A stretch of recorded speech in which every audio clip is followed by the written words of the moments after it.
Conor, what did you make of tonight? Thank you. Were you happy with tonight overall? Yeah, it was. I enjoyed it. I mean, like, it's getting to that state. By the end of it, I was like kind of just zonked out of it. Like I was like just chilling on the chair and flexing and just trying to look good. And hopefully someone will get me in a nice shot with the coat.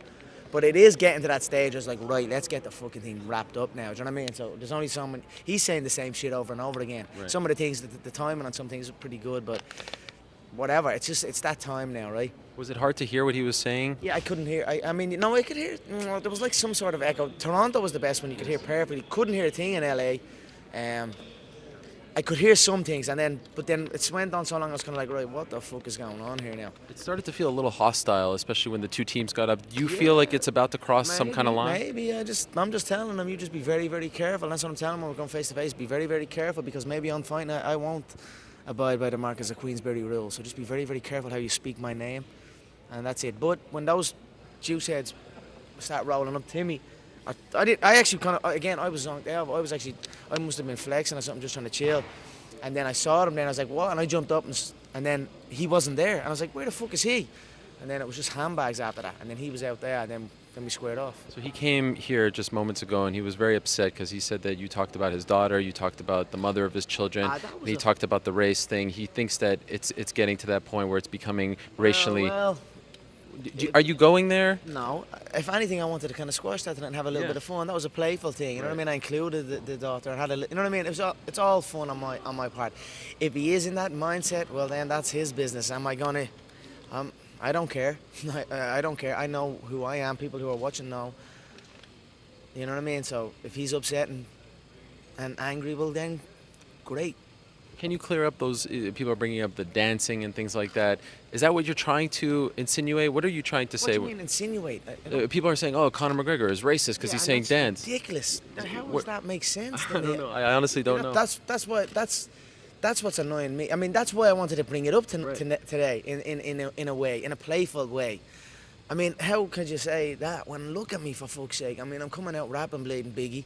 I'm showing, giving respect. You know what I mean? And I'm engaging in the entire. I pulled out Jay-Z's album and all tonight for fuck's sake. So look, I'm a big fan of the shit. I'm a big fan of the culture. You know what I mean? Like I said, he asked me what my playlist is. All I listened to was rap. You know what I mean? So I'm just out there having fun. If he's out coming in here and thinking I'm disrespectful and he's angry, so what? Deal with it. Why did you wear this? What was the inspiration behind it?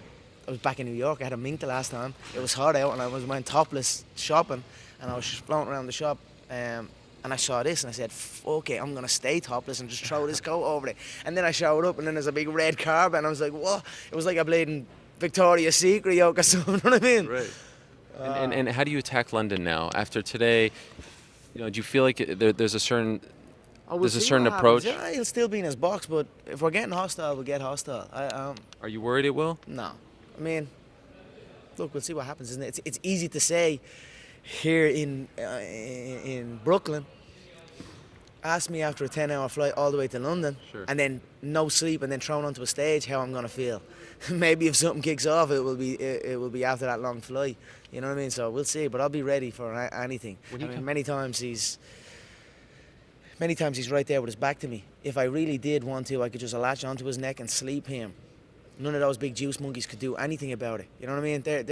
Look at the size of those two fools he had. You know what I mean? Big, blown up. They couldn't even run back and forth. So they could do nothing to stop to take me around his neck. So that's what do you think when he comes out with the flag? Is that too much? No.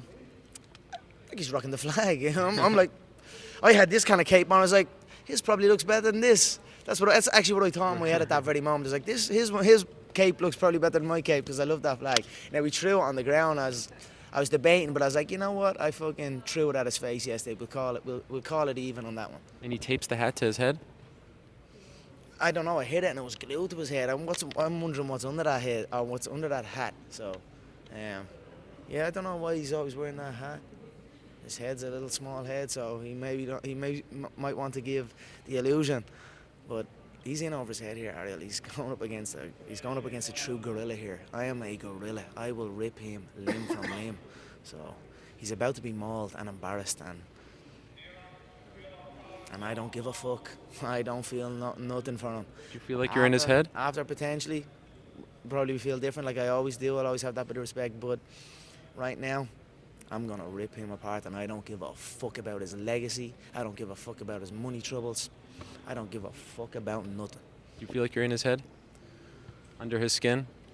I think he can handle it as well. Let's see. I think we're both similar. I think we just enjoy the show. I think we enjoy the circus, and we're bouncing back and forth off each other. So let's hope the fight goes the same way. Let's hope he can do what he's saying. He's made some statements. I'm going to KO him, he said. Today he's saying, I can fight. I was saying, you can't fight. But then I was like, show me you can fight then. You know what I mean? Show me you can fight. So if he comes to fight, I'll win the fight no matter what. But I'm saying if he does, I'll give him his respect. But look, August 26th is closing in now, and we'll see then. What did you think when he said the other day that he would fight with 4-ounce gloves? What do you think? You know what I mean? What do you think, for fuck's sake? Why do you think I went in 10? Why do you think I went in 10 ounce? Why wouldn't he put me lower? I'm a 145 pound champion. I'm also a 155 pound champion. Why give me 154 pounds? Why do that? Why not go 147? I'll tell you why. Because he doesn't want me in 8 ounce gloves. He wants me in the bigger gloves, and that's it. So he can say what he wants, and I mean, again, it's documented. That's the beautiful thing about this. Everyone's staring right to the camera and giving their opinion and their verdict. It's all documented. It's all there for me to enjoy post fight. You know what I mean? Just to enjoy. You know what I mean? Just a proper enjoy. What have you got to say now? What have you got to say now? Exactly. So he's been saying some stuff about the gloves and that. And he also said tonight, I'll fight you MMA next. That's in writing. You know what I mean? Well, it is now. You know what I mean? He said it to me. So if he follows through on these things, great. Maybe he might have to now. After I KO him, maybe I might make him. For the rematch, he must fight me in an MMA fight. So, how do you feel about Steven Espinoza? But I'll probably still come back to boxing. It's all right over here. Steven Espinoza, what's going on there? I just don't know. I don't know about him. I came over and I was like, the first one, I was like, everyone's different. All the faces are different. The setup is different. The lead-in is different. The fucking... So I kind of was having fun with it, and then I got on, and then all these little details, I was like... And I didn't really notice at the time. And then only when I got back, and I was like, these motherfuckers, they went to some great lengths to try and fuck with my little shit up. You know what I mean? I was like... But I was actually kind of impressed. I was like, you know what, fair play to them. But then I was like, when you see them face to face, including Espinoza, we didn't cut off the mic. I was like, I'm just looking at a little weasel. He's lying to my face. So you asked him personally? No, I didn't. They came to me after and said that because they heard me say something. But look, it's all business here, and eventually I'm gonna run Showtime too. Because if they want me back in the boxing game after I spark Floyd, because Floyd's gone, Floyd don't have much left, then who have Showtime got? They're gonna look to dump him and come after me, and then they're gonna have to join. You know what I mean? And so they just better get used to it and get their act together and be very careful with how they treat me. Conor, are you studying Floyd Mayweather's fight? I already know every single shot he throws. I know every single shot he's been hurt with. I know his height, stance, reach. I know everything about him. I know if he weighs 154 pounds, he's too heavy for his frame. He's not going to be in peak physical condition. He needs to be 150 and under to be in peak physical condition. Are you going to try to do a Marcos Maidana and engage from the... I'm going to do whatever I want in there. Last thing, Conor, what's the score going into round 4? If this is a 10-point must system, everyone's having fun scoring. Yeah, what's the score going into round 4? For the press conference? Yeah. I think I won round 1. I think for the situation they put me in round 1, and for me to come through it, and then the exchange with Senior in the back. Yes.